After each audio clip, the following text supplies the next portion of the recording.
Okay, we're going to make a simple sketchbook or notebook. For this, you're going to need one piece of like tag board or tag paper, a little thicker, and then 10 sheets of whatever it is you want to bind.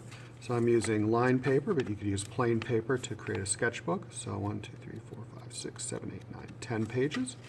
Take these pages and we fold them in half.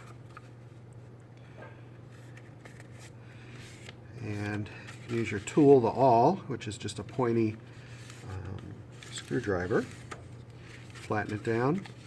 Your paper tag board should be cut to about the same size, if not slightly larger than the paper you're going to use. And that can be flattened down. Put one inside the other. Line them up so you have a center spine. Then you're going to need to put something underneath it so that you don't damage your table. You're going to poke 5 holes, starting with the center, right in the spine. And then we go about ½ an inch from the sides.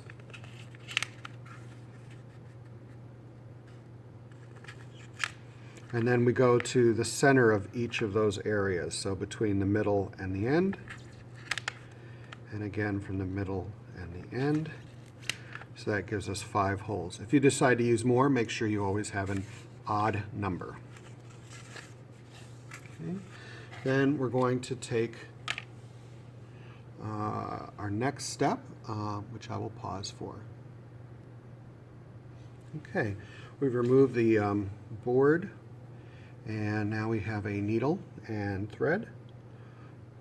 I use a heavy-duty nylon thread so it doesn't fall apart. You want to put it through the needle but not tie it. And you're going to start from the outside and go through the center hole and pull until you have a little tail. You can put your hand on that tail so it doesn't fall out. Turn over, go through whatever is the next hole. Doesn't matter right or left, as long as you follow a pattern. Pull, go into the next hole.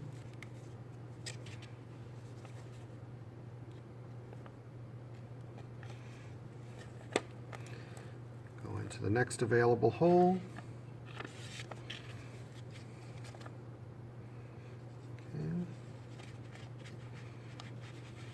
Go down the next hole.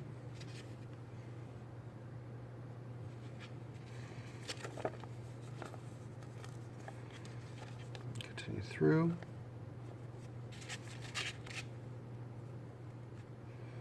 To the end.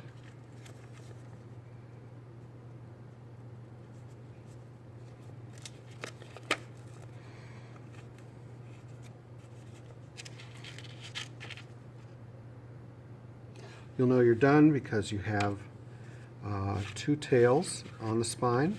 Give them a little pull to tighten up your string, and then go ahead and double, maybe triple knot it. So go through the loops, tie, through the loops, tie, and then the third time very tight. Okay. And you can cut off any extra.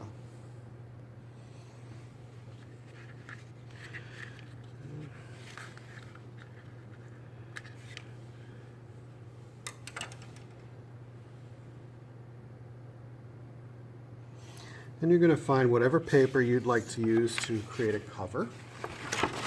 So I have this hand-dyed paper, and I put my book on it, and I want to go a little bit away from the edge, maybe ½ an inch to an inch, and then go ahead and trace my book.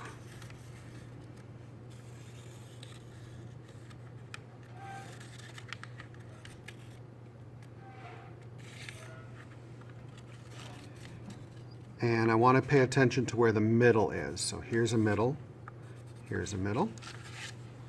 Okay.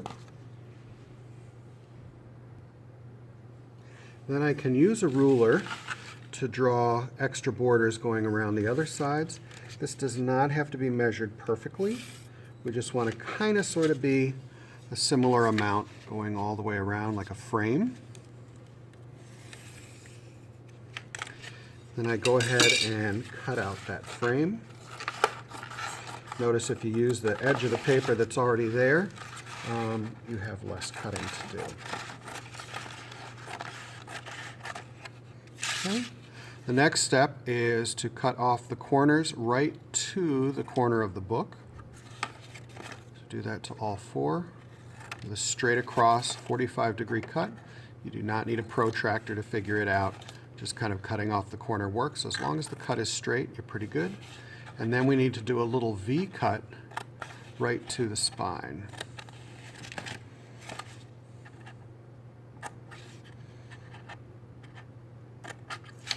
Like that. Now I'm going to use some kind of cover paper to protect my table or my surface, some glue stick, and I'm going to go ahead and glue first my edges. Get that nice. And then in the middle, so everything is glued up. Then I'm going to take my book and place it right in the middle, making sure I'm lining up those center marks as best I can. Press down to get a beginning hold. And then I'm going to lift up the papers and just get to that end oak tag paper or tag board paper. And I'm going to fold over the edges of the cover and press. Now I used a glue stick. You could certainly use something else. Elmer's glue will work just fine. Rubber cement if you have it. Push down those, and now you can see why we put the little cuts up here. So we can fold in the sides.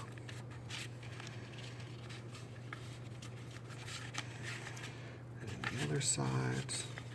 And any decorative cover paper will do.